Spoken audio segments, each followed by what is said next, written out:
Hello everyone, welcome back to my YouTube channel. अगर आपने previous videos देखी थी तो आपको पता होगा कि आज हम कंजंक्शन सीखने जा रहे हैं, क्योंकि इससे पहले हमने पार्ट्स ऑफ स्पीच के बाकी के पार्ट्स को सीखा था, जिनमें noun, pronoun, verb, adverb, adjective और प्रीपोजिशन इंक्लूडेड थे। And now today in this video we are going to learn the next part, that is conjunction. Now let's begin. Guys, conjunction is another most important part of speech in English grammar, जो कि sentences में बहुत ही important role play करते हैं। जैसे कि prepositions को हमने देखा, नाउन को देखा, प्रोनाउन को देखा, इन सेम वे कंजंक्शन भी सेंटेंसेस में बहुत ही इंपॉर्टेंट रोल प्ले करते हैं, और इसी रोल को आज हम देखेंगे। सबसे पहले हम देखते हैं कंजंक्शन होते क्या हैं। कंजंक्शन ऐसे वर्ड्स होते हैं जो कि सेंटेंसेस में वर्ड्स को, फ्रेजेस को या क्लोजेस को ज्वाइन करने का काम करते हैं। A conjunction is a part of speech used in grammar to connect words, phrases और क्लोजेस इन अ सेंटेंस। यानी कि कंजंक्शन ऐसे वर्ड्स हैं इंग्लिश ग्रामर में जो क्या काम करते हैं, टू कनेक्ट वर्ड्स, वर्ड्स को कनेक्ट करने का, टू कनेक्ट फ्रेजेस, फ्रेजेस को कनेक्ट करने का, और to connect clauses in a sentence, यानी कि सेंटेंस में क्लोजेस को कनेक्ट करने का। फ्रेजेस क्या होते हैं? बेसिकली फ्रेजेस स्पोकन इंग्लिश में ज़्यादा यूज़ होते हैं, क्योंकि फ्रेजेस का कोई ग्रामेटिकल मीनिंग नहीं होता। समटाइम्स कुछ ऐसे भी फ्रेजेस होते हैं जो हमारे सिर के ऊपर से निकल जाते हैं, हमें पता नहीं होता है इनकी मीनिंग क्या है, बट हमें सिर्फ इन्हें रटना पड़ता है sometimes to make our spoken English effective. हम अपनी इंग्लिश को बेहतर बना सके, हमारी कॉन्वर्सेशन बहुत इफ़ेक्टिव लगे, इसलिए हमें फ्रेजेस का यूज़ करना पड़ता है, उनको रटना पड़ता है। तो वर्ड्स को, फ्रेजेस को, क्लोजेस को कनेक्ट करने के लिए कंजंक्शन काम आते हैं बहुत ज़्यादा। It's used to join elements together to show their relationship and create more complex and meaningful sentences. As I have told you earlier कि ये सेंटेंसेस में वर्ड्स को जॉइन करने का काम करते हैं। जब ये सेंटेंसेस में होते हैं तो इससे हमारा सेंटेंस मीनिंगफुल बन जाता है, यानी कि उसका एक सेंस निकल कर आता है। इनके बिना हमारे सेंटेंस का कोई मीनिंग नहीं होगा।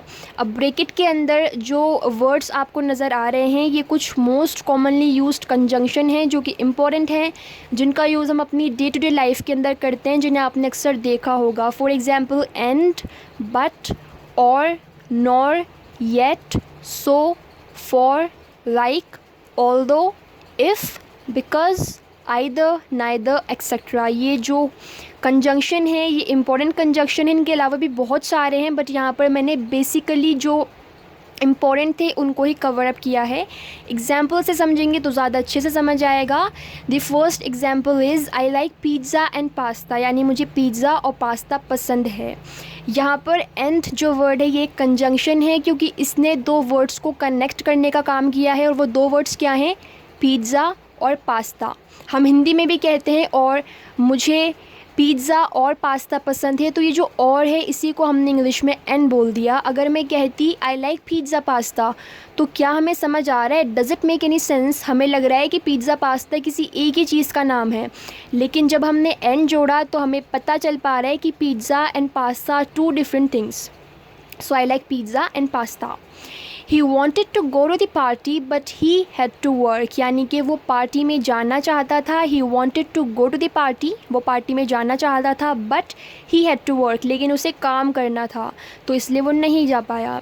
अब यहाँ पर इस सेंटेंस में जो वर्ड है बट, ये एक कंजंक्शन है, क्योंकि दो सेंटेंसेस को जोड़ने का काम ये कर रहा है। फर्स्ट सेंटेंस के अंदर दो वर्ड्स को जोड़ने का काम किया एंड ने, और सेकंड सेंटेंस में बट दो सेंटेंसेस को जोड़ रहा है, क्योंकि ही हैड टू वर्क अपने आप में एक कंप्लीट सेंटेंस है, जिसका मतलब है उसे काम करना था। He wanted to go to the party but he had to work, उसे काम करना था इसलिए वो पार्टी में नहीं गया।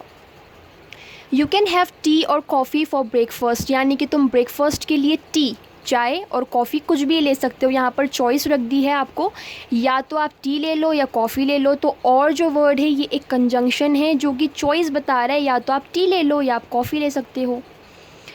आइदर स्टडी हार्ड और you will fail the exam, मतलब कि या तो तुम मेहनत से पढ़ाई करो और you will fail the exam, या फिर तुम फेल हो जाओगे। यहाँ पर जो वर्ड है ये आइदर, ये कंजंक्शन है, इसका मतलब है या तो, या फिर दोनों में से एक।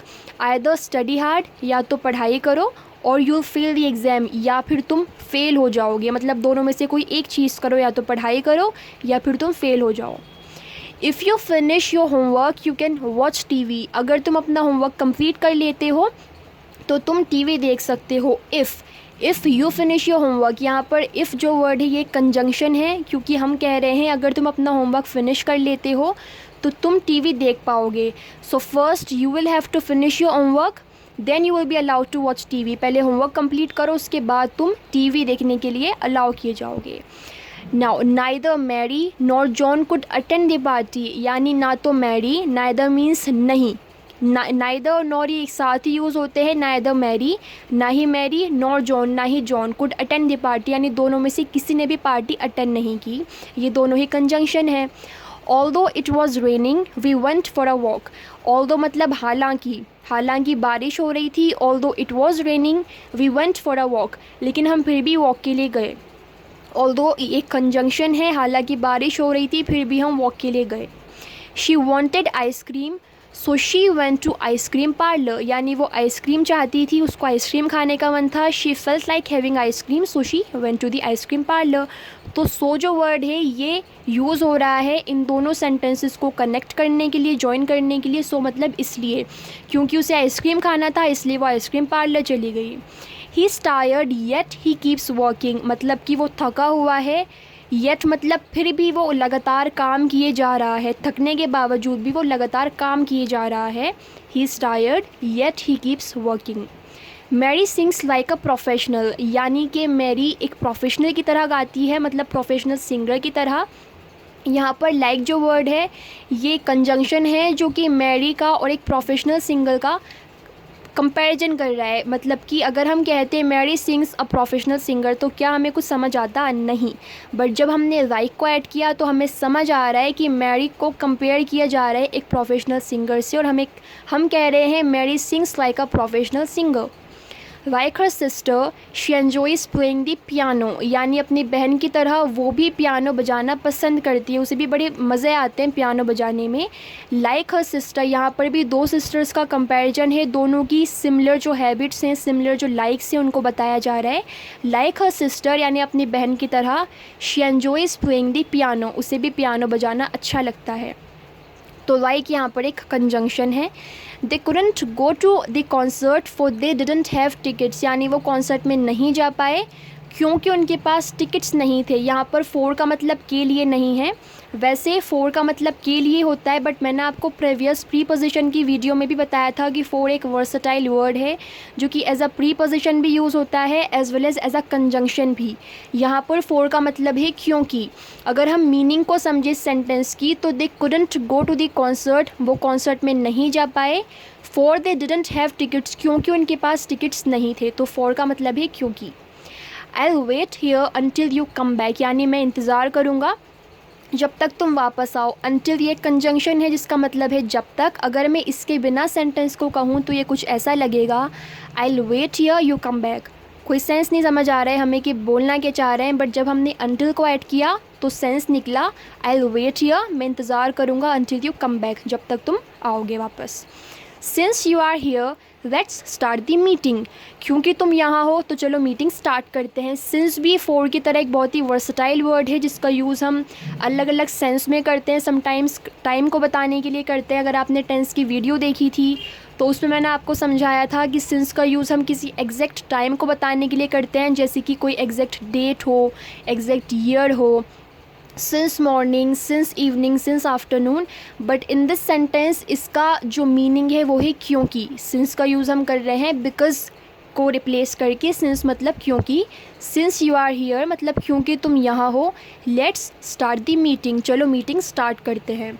She asked whether we wanted pizza और बर्गर्स फॉर डिनर, यानी उसने पूछा, शी आस्क्ड उसने पूछा, वेदर वी वांटेड पिज़्ज़ा और बर्गर्स फॉर डिनर, यानी हम डिनर के लिए पिज़्ज़ा लेंगे या बर्गर। अब यहाँ वेदर, ये वेदर नहीं है, मौसम वाला वेदर नहीं है, ये वो वेदर होता है, ये वेदर है। हमें जल्दी बोलना है वेदर। प्रोनाउंसिएशन भी बहुत ज़रूरी है, वर्ड्स को कैसे हमें प्रोनाउंस करना है ये बहुत इंपॉर्टेंट है, तो इस चीज़ का ध्यान रखना है, ये वेदर है ना कि वेदर। शी आस्क्ड उसने पूछा, वेदर वी वांटेड पिज़्ज़ा और बर्गर्स फॉर डिनर।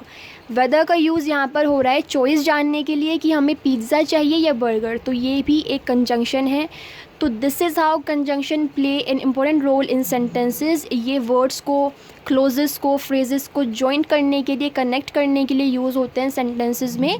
अगर आपने प्रीवियस वीडियोस नहीं देखी थी तो प्लीज़ जाकर देखें। मैंने आपको part wise part of speech समझाने की कोशिश की है in an easy manner, in an simple way. अब आप कंजंक्शन को समझ गए होंगे। अगर आपको वीडियो पसंद आई हो तो प्लीज़ इस वीडियो को लाइक कर दें, अपने फ्रेंड्स के साथ इसको शेयर करें ताकि वो भी अच्छे से इंग्लिश को सीख पाएँ। मेरे चैनल को सब्सक्राइब कर ले for more such grammatical video. मुझे बहुत अच्छा लगेगा अगर आप ऐसा करते हैं तो। और इस वीडियो के बाद हम नेक्स्ट वीडियो में समझेंगे पार्ट ऑफ स्पीच का लास्ट पार्ट, जो कि है इंटरजेक्शन। वो भी बहुत सिंपल और बहुत इंटरेस्टिंग होने वाला है, तो please don't forget to watch that video. Bye bye, see you soon.